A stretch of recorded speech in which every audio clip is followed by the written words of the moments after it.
My name is Gino da Campo. I'm a chef, born and raised in Italy. For Italians, the most important thing in life is food.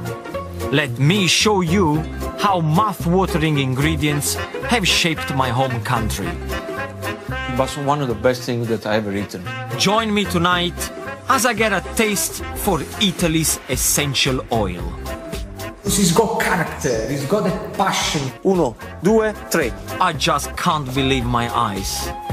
No, this is out of order. This is not a woman, this is a superwoman. And I create a sensational Sunday lunch. This is what a carpaccio is all about. This is my Italian escape.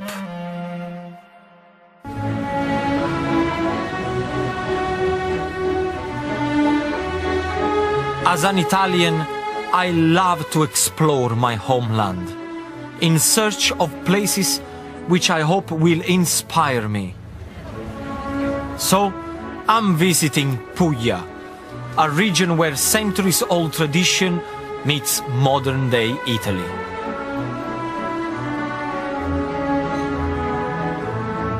If you look at the boot of Italy, Puglia forms the heel of the boot. Today, I'm on the Adriatic coast, near the city of Bari.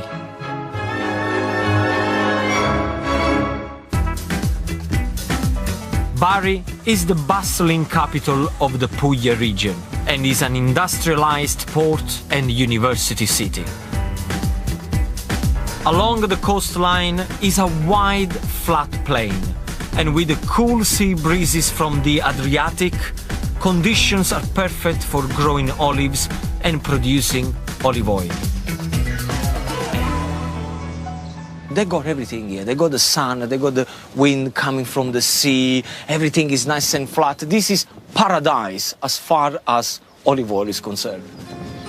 There are estimated to be 60 million olive trees in the region, and they thrive on hot summers and cool but not cold winters. As a result, Puglia produces 40% of Italy's olive oil. I'm visiting this traditional masseria or farmhouse because I want to take a closer look at the amazing olive trees that produce Italy's most famous oil. For any Italian, especially for a chef like myself, olive oil is the most important ingredient when you create a dish. Especially with a savory dish, you will realize that it always starts with olive oil. This plantation dates back to the Romans, who were the first to commercialize olive oil production. But some of these trees were already growing wild before that time.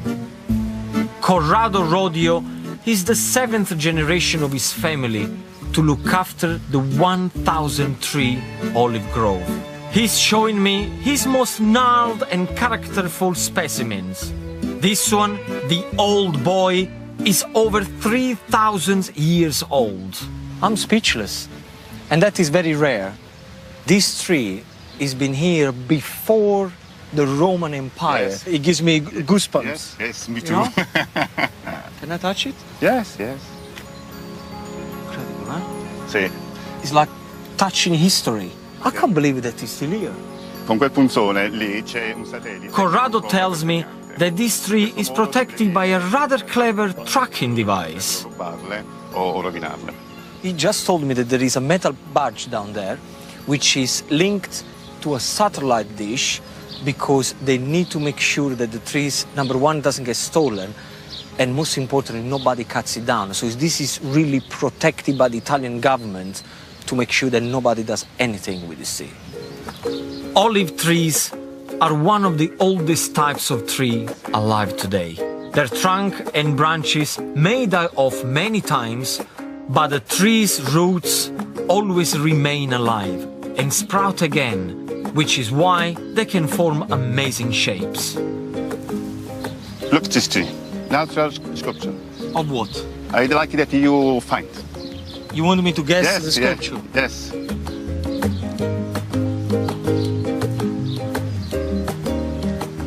I can't see anything. Look, there is a woman body. I don't know what kind of women you've been out, but I don't see any woman here. Yes, I think it is a woman, no? And this is the Bam Bam. Yeah. Corrado. You're a typical Italian man. Yes, You see women yes. everywhere. Unlike me, to miss the figure of a woman, I think the sun must be affecting both of us. We need to cool down and sample some of Corrado's extra virgin olive oil, made from green olives. Okay. You have to take a little bit. Take a... yes. Okay.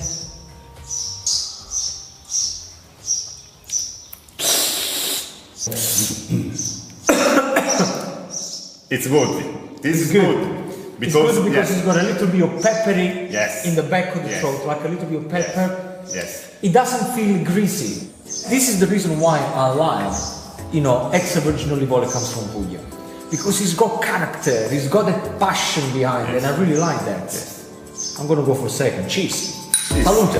Oil from green olives has a spicy taste, but when the olives mature and turn black, the flavor mellows. This grove has given me an idea for a beautiful recipe using 2 types of olive oil. My dish is carpaccio of beef with the Italian garnish gremolata. I'm kicking off with some seasoned beef. Whenever you have to fry, whenever you have to sear, whenever you have to cook, what you need is an ordinary olive oil. So get your ordinary olive oil and drizzle all over the beef. It's not worth using extra virgin olive oil for frying, as you lose that fresh olive flavor. I'm covering every side of the beef before searing. Make sure you got yourself a hot frying pan and start to sear the beef all over. You sear the beef about a couple of minutes on each side. This is my version of gremolata, starting with flat leaf parsley and garlic. What makes my recipe different is that I replace lemon zest with capers.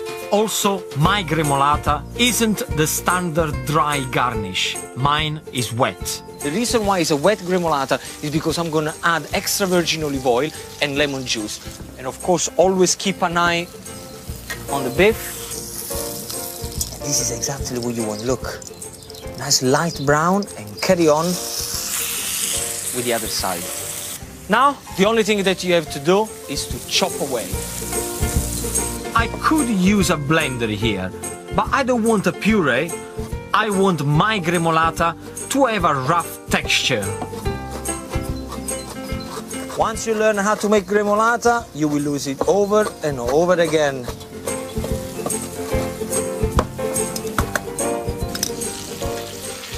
Oh yes. I'm happy with the beef.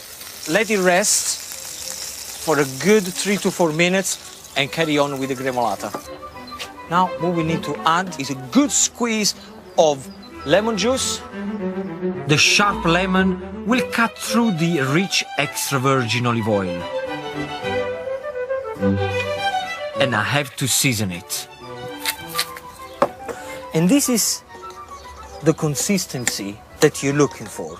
So it looks like a roughly chopped pesto. Now's the time to slice the beef. Just like that. Now, can you see? All nice and seared outside, but yet rare in the middle. This is what a carpaccio is all about. The beef should be thinly sliced, and while it may look very rare to British eyes, trust me, it will melt in your mouth. This is the kind of dish that you would find usually on Italian tables, especially when it's on Sunday. Cover the slices of beef with a wet gremolata, just like this.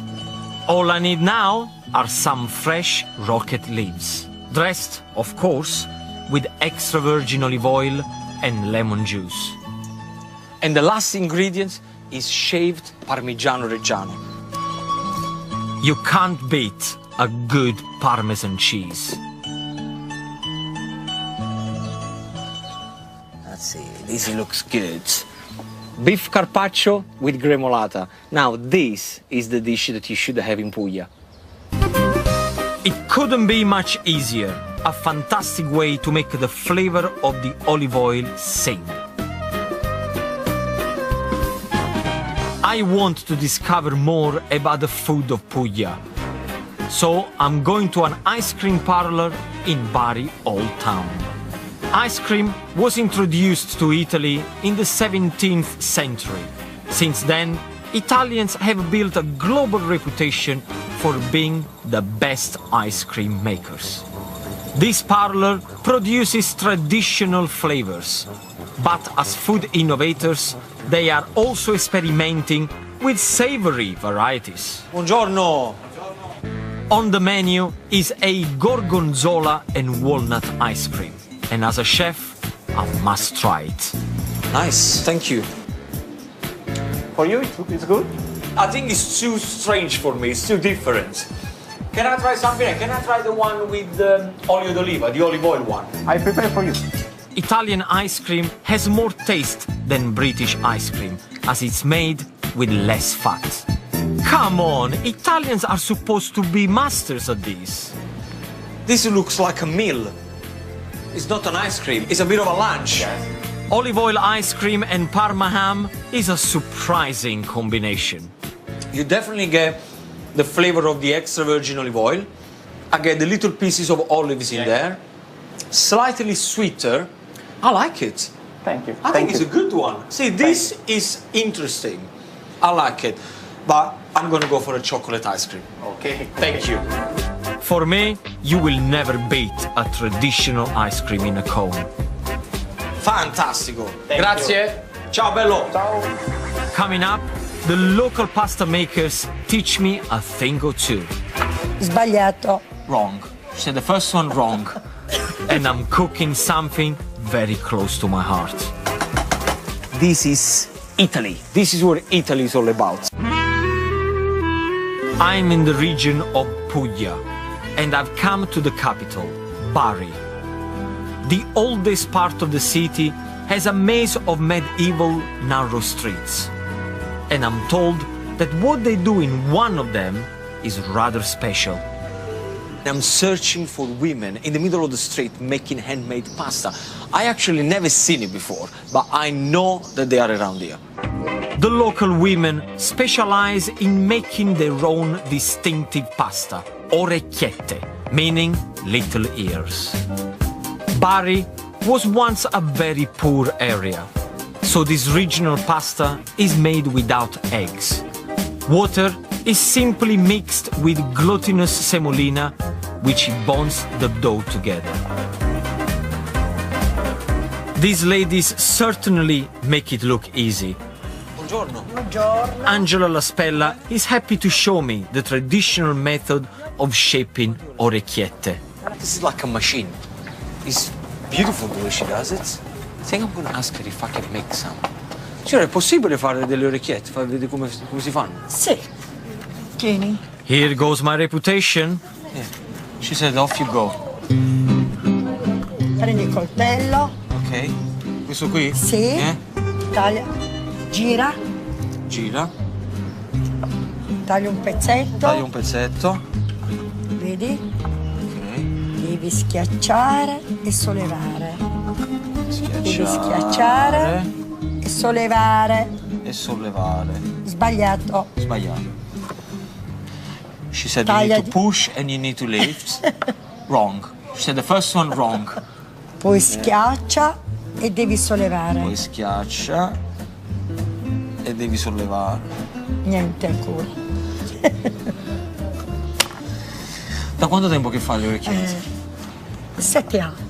Con mamma che ti mettono insieme. Da quando c'avevi 7 anni? 7 anni. Io ho da 7.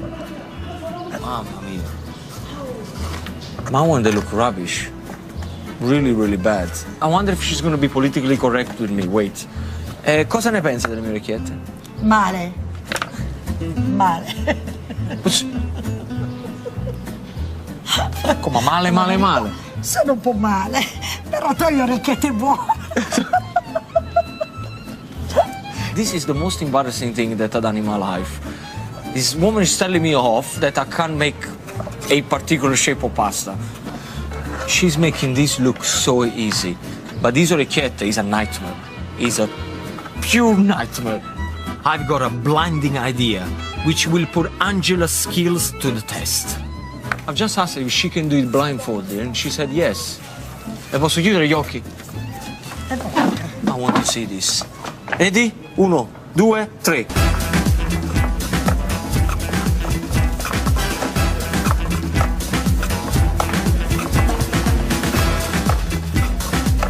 Now this is out of order.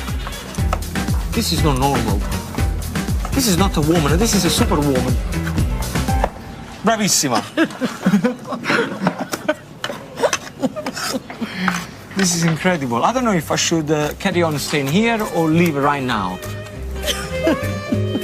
I want to cook a dish using orecchiette, but there is no point using mine. I'll be using the expert variety. It's Angela's pasta with broccoli and fresh tomatoes. The first thing that you have to do is to boil your broccoli. So get your broccoli and they're gonna go straight into boiling water. I'm adding a fair amount of salt for a good reason.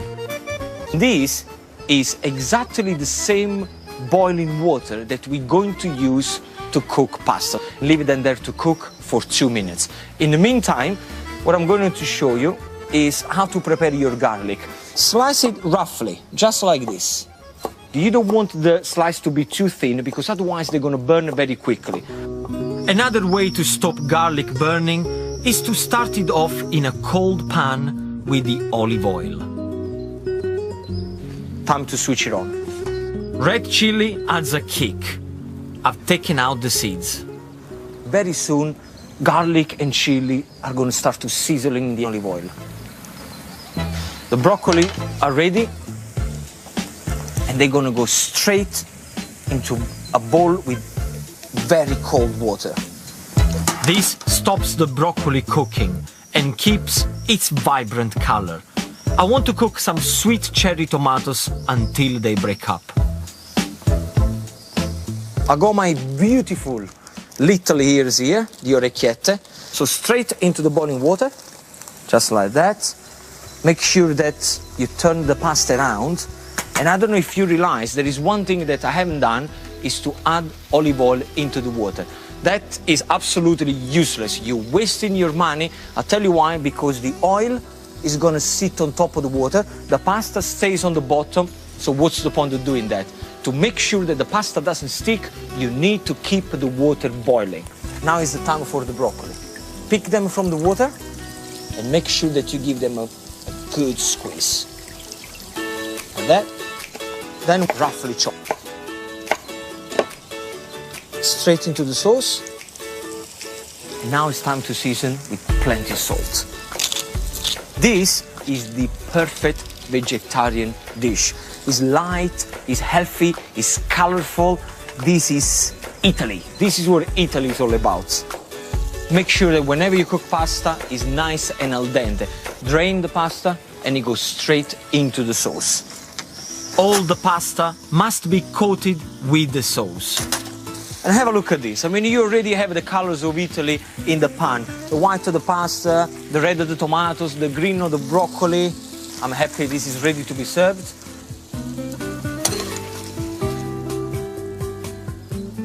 Look at that. The best of Puglia in one plate of pasta. Beautiful to look at, easy to make and full of flavor. A perfect pasta dish. Before I leave Bari, I want to check out the harbor area. The old port is where the hip young locals come out to play.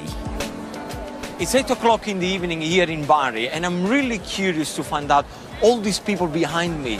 You know, the kind of things that they drink, you know, what do they eat? I mean, after all, this is the capital of Puglia. I just don't want to know what's going on. There is a buzzing atmosphere as people relax in the cool of the evening. What's happening here, all these people? All the people come here every day with birra and panzerotto and enjoy this is Bari lifestyle. This is very vibrant, very rock and roll. Very rock and roll. Very rock and roll, yeah. Grazie, grazie. To find out more, I get the lowdown from the local barman. Peroni. Beh, certo. Focaccine, tramezzini, diciamo un po'. I just asked, you know, what's going on here? What are all these people? They say this is the Italian happy hour, the Barese, the Bari happy hour, where people come here, they have something to drink, and they have these sandwiches with tomato sauce and salami, you know, spicy. He says the spicier they are, the more they drink. And then the panzerotto, the famous panzerotto, which is the deep fried pizza with ham and cheese and mozzarella. Posso avere una bella birra, un bel panzerotto? Come no, prego. Va, grazie. Grazie. A voi. Salute. Buona serata. Ciao, bello. Ciao. I think I could get used to the Barese lifestyle. This is what I like about Italy. The good weather, fantastic scenery, happy people everywhere, amazing foods, drink. What do you want more from life? My time in Bari is almost over. The region is moving forward, and I hope the traditions that make it so special continue to live on. You can find all Gino's mouth-watering recipes and more in his accompanying book, Gino's Italian Escape, out now from all good retailers. Some incredible stories and a reunion that no one could have expected brings another surprise when Holly's here on Sunday at 6:30.